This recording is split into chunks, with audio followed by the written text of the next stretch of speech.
Okay, awesome. All right, so welcome. This is our team huddle. It is Sunday, May 21st, 2017, and just excited to have everybody on. We are going to kind of cover two things in this team huddle tonight. One is I absolutely want to chat about what the next 10 days of business is going to look like. And then the second component of this huddle tonight is we are going to chat about this guy and his book, Rory Vaden, and because we're going to kick off doing a book study as a team over the next 8 weeks. So we're going to move into that. But first of all, I just want to talk about what can happen in the next 10 days. And because there are 10 days left in the month, and I just want you to know, whether you are brand new in Arbonne or whether you have been around for a while, that anything is possible. Like 10 days in Arbonne is, I don't want to say it's an eternity, but it's kind of like an eternity in Arbonne. So it's quite a bit of time, and it absolutely is enough time to, really allow you to hit your goals, get everything that you want to have done in the month. And so, I have seen people go from being a 0 to being a brand new district manager in 10 days. That is very possible, because how does that break down? If you're kind of like, well, how would you do that? You do 1,500 and you find 3 other people to do 1,500. And when you do that, you will hit that 6,000. Okay. Excuse me. So it's very, very possible to get that done. We had a great sermon this morning, and I don't know if you guys ever have, sometimes when you go to church or you listen to a sermon and you hear things and you're like, gosh, that's really applicable to my business. And it's more about your walk with the Lord, but there's things that transition over. And this morning it was one of those. And really the kind of part of the message today was, are you hungry? And how hungry are you? And as I was listening to it, I just thought, like, gosh, that is some great nuggets for this business. And it's some great nuggets for this month and where we're at. So how hungry are you? Because here's the thing. When you aren't hungry, what happens? When we come to a meal and we're not really hungry, we're really quick to critique it.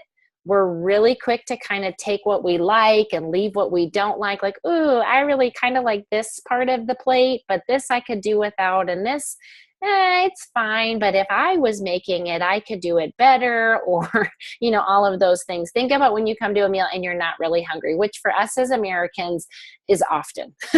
We don't necessarily come to meals very hungry, right? So we can be picky, we can critique it, we can evaluate it. But on the flip side, we all have had those times where we're like past the point of hungry and we're like hangry and we're like, I don't care what it looks like, smells like, has a texture like. I'm so hungry, I'm just going to inhale it, because if I don't, I feel like I might die.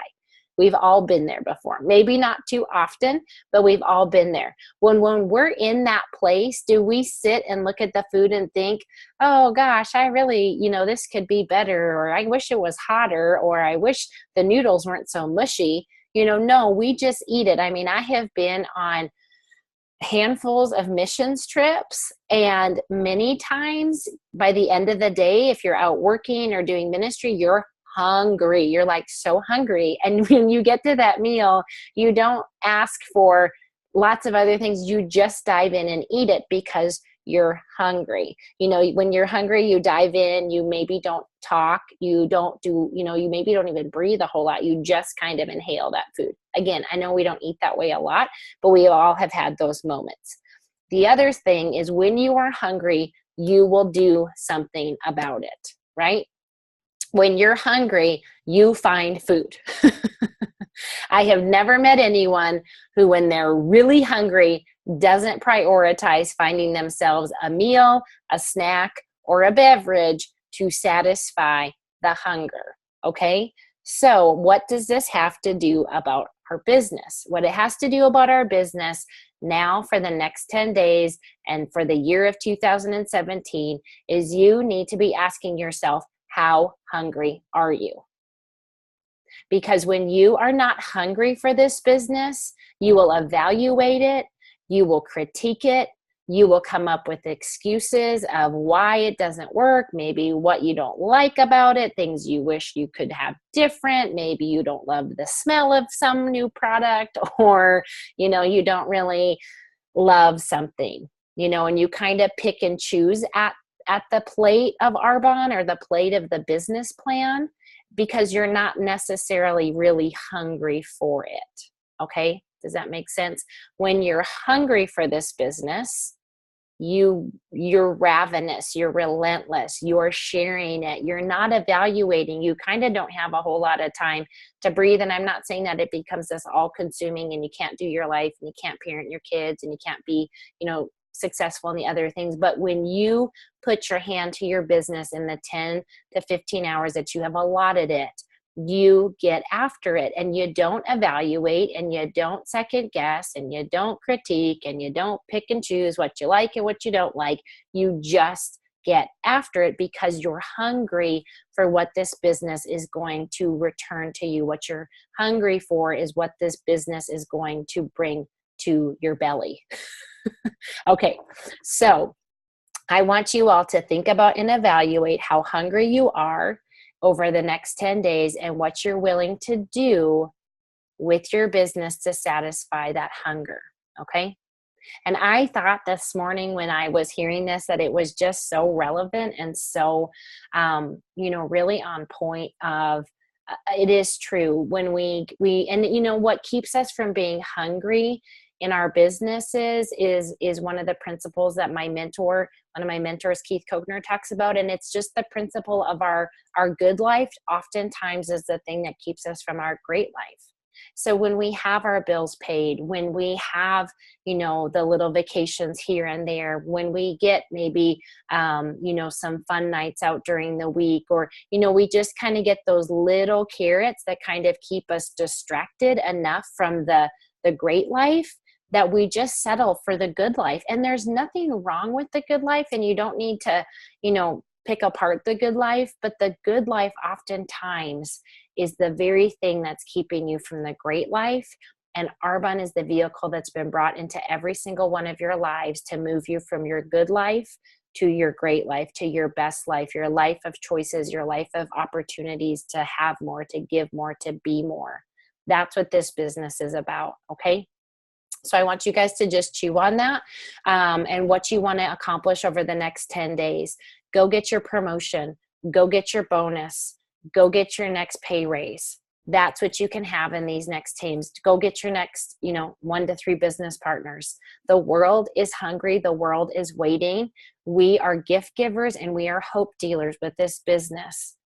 Stop evaluating whether it could be a fit for them or not. Like, I'm so hungry for this business right now, you all. I don't even give 2 half-second thoughts to whether someone is going to say yes or no. My job is just to be asking and sharing, and tell them very clearly, you have very limited options, and this is one of the best options given to you. It's not a perfect option, but it's a really great option, and I think everybody should consider it. So that's what I want to share. If you're in a place with your business where you want some individual strategizing of what does the next 10, days look like for you, what can you do to really maximize those days to get to your next promotion, to get to your bonus, to get, your next few business partners into your business, then I'd absolutely love to help, do that with you if you're not clear on what that looks like. Okay, so transitioning now, we're going to talk about Take the Stairs. So if you haven't yet ordered your book or loaded it up on Audible, I would recommend it. I have it on both, and I am going to recommend that you get it on both if you can. The reason is that you can listen to books a lot, many times over, but you can't highlight in books, you can't write down in books, and you can obviously on paper. So you don't have to have both, but I think that there's benefit to both, especially if you find yourself in a car a lot, or you're in an office where you can be listening to things, or, like I have listened to this book, I think 6 times. And I listened to the whole book one time in one day because I just kept an earbud in my ear for 8 hours. And I did things with my kids, and I went to the store, and, every now and again I would have to pause it. I wasn't giving it my full attention, but your brain is phenomenal, and it can take in things and it can hear things even when you're not fully, paying attention to it. So I think that this is a game-changing book. I think it's a total game-changing book. It's an easy read book. If you listen to it on Audible, Rory is actually the narrator, and he's got a nice voice to listen to. So it's really, it's easy to digest.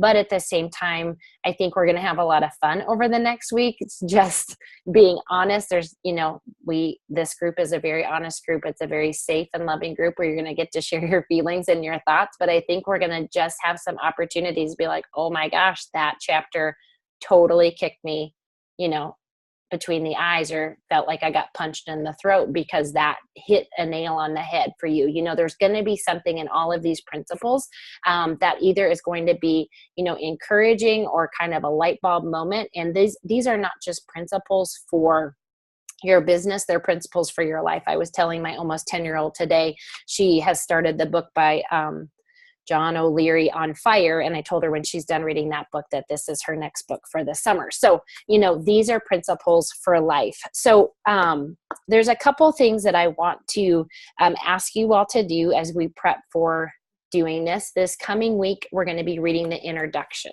Okay. So it's, I think, 26 pages. Don't get nervous. It's not that long. It's a small book, big print. But the first thing is, and if you guys want to unmute and give some feedback, there is that 40, I think it's like a 40-point focus survey that I had posted about earlier. And there was 4 different, basically, types of flames or fires that you could be. And what did you all think of that? Like when they gave the description, what was your initial thought? Was it like, yeah, it's super on point, or, oh, it was really on point, but I didn't love what it said? Anybody want to share what their thought was on the survey?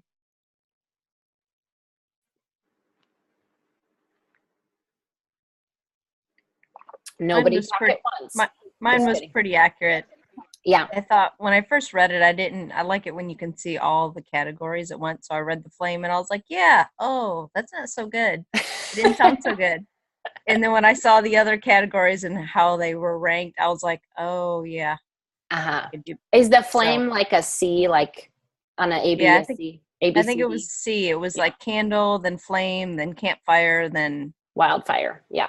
Yes. Yeah, I was a flame too. Mm-hmm. And at first I was like, oh, flame. Like I thought it was almost like out of 100 or whatever. And I was like, oh, I'm a 96. I'm doing good. And then I was like, or I'm a C. Bomb, bomb, bomb.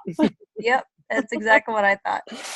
Yeah, that's awesome. So it makes me want to retake it and look at the questions again, because then it will help me think of like, how should I be answering this? Because usually you can kind of tell on, when you look at the 4 options, it kind of categorizes you, right? Yeah. So is it in the book? No, the quiz isn't in the book. I think you're going to get a lot of the principles out of the book. And when you start to implement the principles, you then move up to a campfire and a wildfire. Got it. Okay. Toby in Knoxville was a wildfire. I loved it. I wasn't surprised, but I loved it. Anybody else share their? I'll share. I don't remember. Oh, go ahead. No, go ahead, Shauna. You're good. Yeah. I am. It listed me as a campfire, which I was kind of surprised about. Mm-hmm. But I think it was pretty accurate in its description. But I don't know. It kind of was leading me to believe that I'm holding a lot back. So it really challenged me in that, and what can I do to grow, in just every aspect to get to that wildfire. I think it's just a good way to kind of open our eyes to where we're at. Yeah, absolutely. I love that. Tracy, what did you want to say? I knew as I was answering the questions that it was not going to end well. I was just like, so I didn't make it to the end. I stopped because I'm like, I don't even want to see the answer. Like, I honestly didn't finish because I could tell by the answers I was putting, this is not going to end well. So I literally didn't finish because I did not want to see the answer. Oh my gosh, you cracked me up. That's hilarious. Well, here's the thing. I'm going to encourage you to go back and finish, and you can keep your answer totally secret to yourself. I knew that's what you were going to say. Of course. But here's why, and why I think it's important if you haven't gotten to take it, is because this book, what I love about what we're going to learn in this book is that it is skills we can learn. It is not like some giftings that we kind of have to figure out. I hope I can get this. This is just learning focus and self-discipline, which are things everybody can implement. And when you kind of rate yourself and you have that willingness to just kind of look yourself in the mirror and say, I am a candle, I am a flame, wherever you are. Then what happens is after this, and you start to take action on these steps, then you see the progress, and that's so encouraging, And so I think that it is just important to really kind of have that kind of sense of not only self-awareness, but that willingness to just, see ourselves. So one of the biggest things that we're going to take away from this book is understanding that the problem with the escalator mindset, and why he titles this book Take the Stairs, is because it is this whole premise of when you're faced with an escalator or a set of stairs, most often we take the escalators. The problem with the escalator mindset is that it is crushing our confidence and paralyzing the very actions it takes to truly become successful. And when I heard that, I just thought, gosh, like the things that we continually and consistently choose to do in the name of convenience, in the name of ease, in the name of keeping us comfortable, in the name of whatever, habit, routine, not wanting to make other people feel uncomfortable, all of those escalator moments are the very things that are keeping us from actually achieving, true success and truly becoming successful. So I would like to get, some thoughts from you all before we even kind of jump into the book. I know a couple of you have already either read it or listened to it, but we're going to be going through it again. So I do kind of want to open it up for some comments here in a minute. But what I do want to tell you all is I am going to just ask you, as your leader, as your business partner, and as your friend, please embrace this book, AKA read it. And if you're finding yourself in the week short on time and you're like, son of a gun, I can't get time to read this book, then invest in the Audible and just listen to it, okay? Because he even talks about that in this, that like statistically, and this, I have heard these statistics before, but according to one major American publisher, 95% of all books that are purchased are never completely read. That's horrible. That's a horrible statistic. And congratulations if you've made it this far, which is page 5, because 70% of all books ever purchased are never even opened. Okay? That's what other people do. We aren't going to be other people, because this is a team where we are building a dynasty of VPs, and VPs do things that other people don't do. VPs read books. Leaders are learners. Leaders are readers. If you haven't heard that before, I'm here to tell you it tonight. And if you are like, I still can't read, then you're going to listen to books. Okay. You're going to figure that out. But I want you to embrace it. Don't try to take the cliff notes. Don't try to just come and listen to other people's input. You can do that, but then go and make time to read this. It is important. The second thing I'm going to encourage you guys is I'm going to encourage you to keep a journal or some pieces of paper that are going to go with this, okay? Because there are some action guides, there are some places of reflection, and if you're like, I don't journal, I don't like to keep journals, there's some pretty adequate space in the book where you can write down notes. So that might be a good fit for you or your personality, and you're like, Missy, I'm not going to read a book and journal. Like, now we're really asking us to do a lot.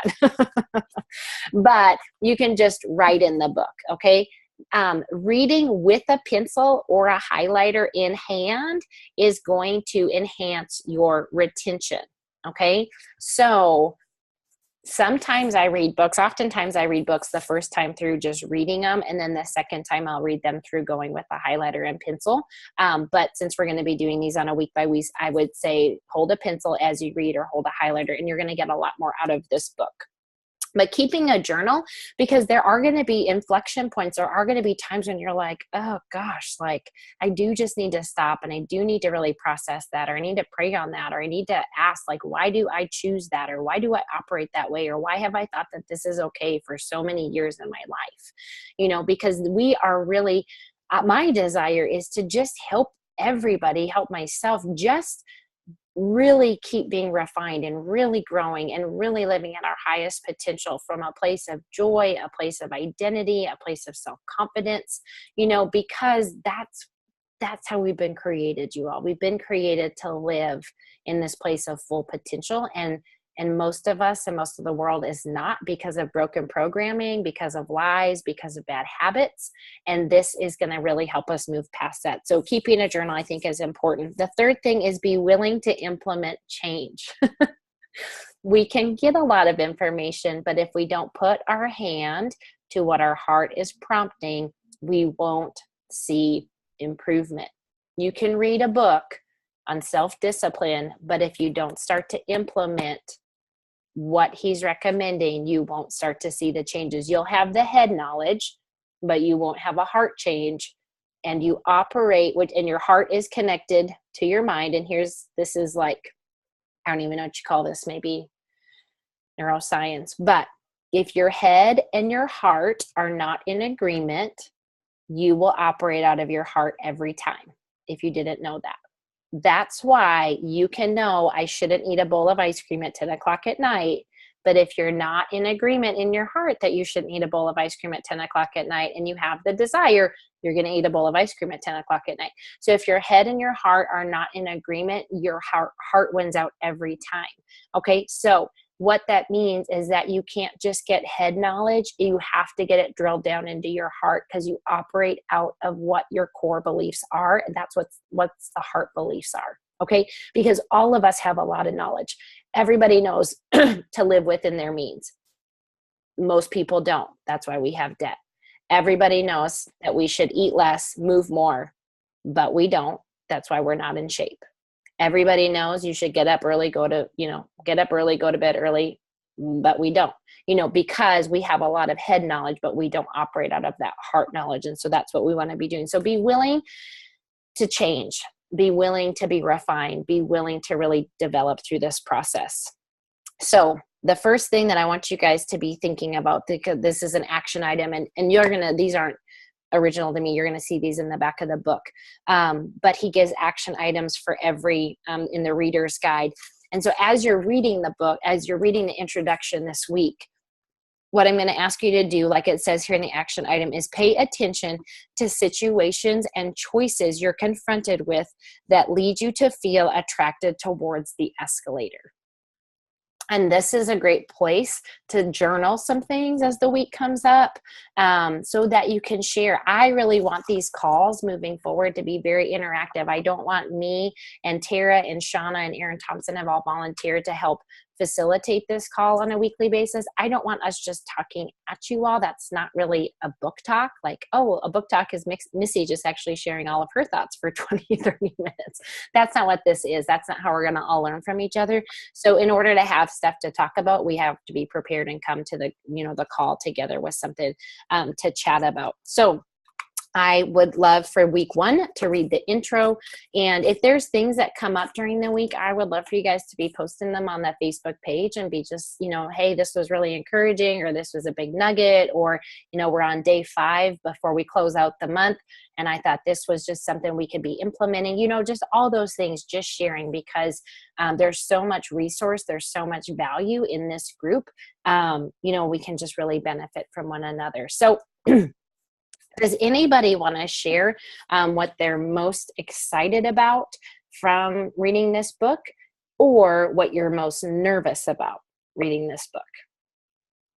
Because sometimes we avoid books like this because we know they're going to make us different or they're going to expose things in us that we don't necessarily want to be exposed by. So does anybody want to share?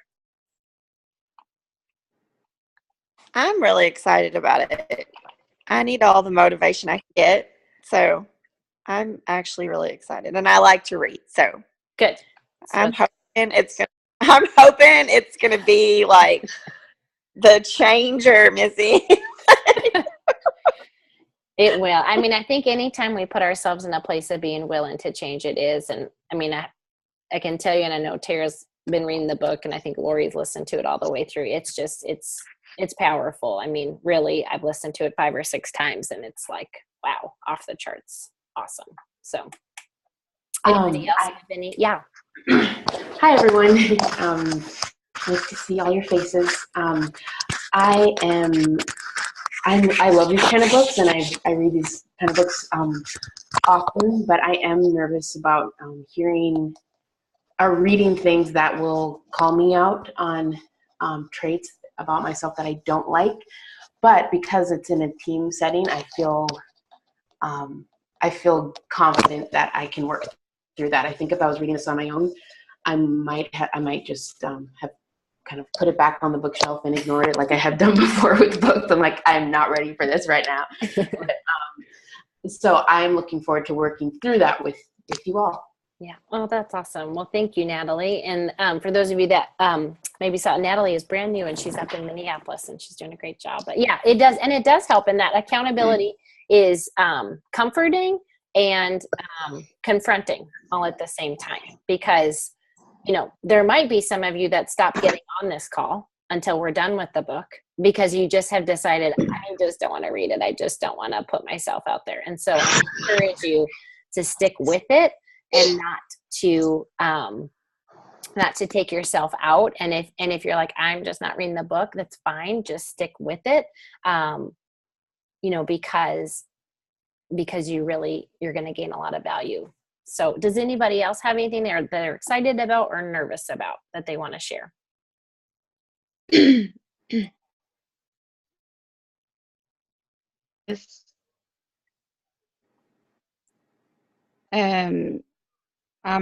I love to read, and so I really am excited about reading the book. And I actually have read the first few pages. And can you hear me? Yeah, we can. Oh, I can hear you. Okay. I've read the first few pages, and it's actually every single thing I've read is very true. I know, which I actually do normally take the stairs instead of an escalator because I love to exercise. Well, I've actually walked up 38 flights of stairs before at a motel instead of taking an elevator. But actually in life with doing, you know, whether choosing the easy way, you know, most people are going to choose the easy way, not, you know, figuratively, not actually taking the stairs or an escalator or whatever, but, you know, and I think I really will have my toes stepped on for sure. Good. That's awesome, April. Well, Melissa chimed in, and I think she's still on, but she's got a little baby who's fussy, and she just said she's excited to be challenged but nervous as to where it takes her.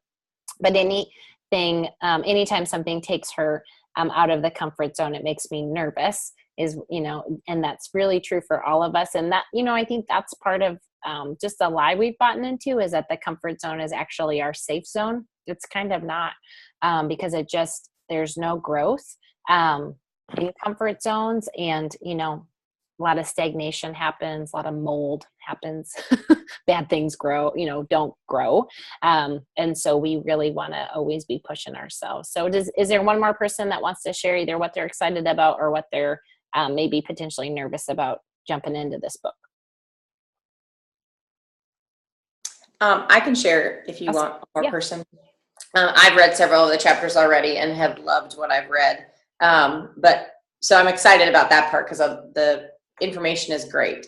But I read a lot of books. I love to read. It's just the transition from reading to application that gets lost in the shuffle. So that I think is I'm most nervous about, is just taking it and actually being able to put it into real life and not just be like, oh, that's really good stuff. Like, that's awesome. And write it down, you know, on a note card or a journal, or even post it on Facebook, and then not actually walk it out personally, you know, like, because I think it's just really easy sometimes for me to cheer other people on and encourage them, but not necessarily take my own advice. You're in good company, I think. I think most of, I mean, there's like a lot of head shaking. Tracy and Natalie are like, oh yeah, preach it, preach it. So Hey, yes, hey, absolutely. Missy, Yeah. Mhm. I was going to say too, I think because I did listen to it actually twice in my long drive, Mm. it is nice to use the word that it's comforting, because some of the things he's put like titles or actual labels to, and once you hear yourself, I found myself actually laughing out loud in rewind, and then rewind, listen, just like a couple things, and I'm like, oh, that is so me.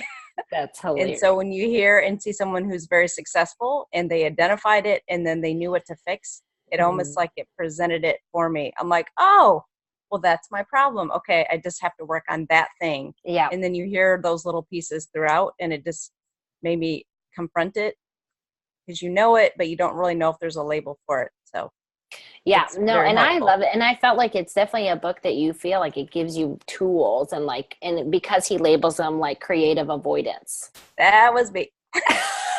There's a lot of people when he talks about creative avoidance and you have a busy Yeah. schedule and you've got a big to-do list and you're hustling 18 hours a day, but it's a lot of just things that are just we're doing to avoid the actual important things of life. Yep.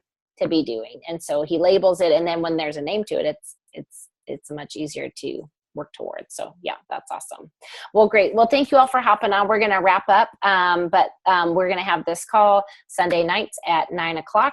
And like I said, myself, Tara, Shauna, and Aaron Thompson are going to be rotating through on just facilitating the discussion. So come prepared, having read for next week the introduction, and then just be prepared to engage, discuss, and kind of share what you're learning, your takeaways. And, throughout the calls for the next 8 weeks, I'm definitely going to continue to sprinkle in some business strategies. But, the thing is with this business, you all, that it's a simple business. We learn a few simple things and we repeat them over. Oftentimes what keeps us from doing those simple things are what he's going to be addressing, which is our own personal lack of focus, self-discipline, broken programming, lies we're believing, all of those things. Because when we get those things taken care of, we're just freed up so much more easily to engage in these simple activities that are required of us in this business. So I love you all. Thanks for hopping on tonight.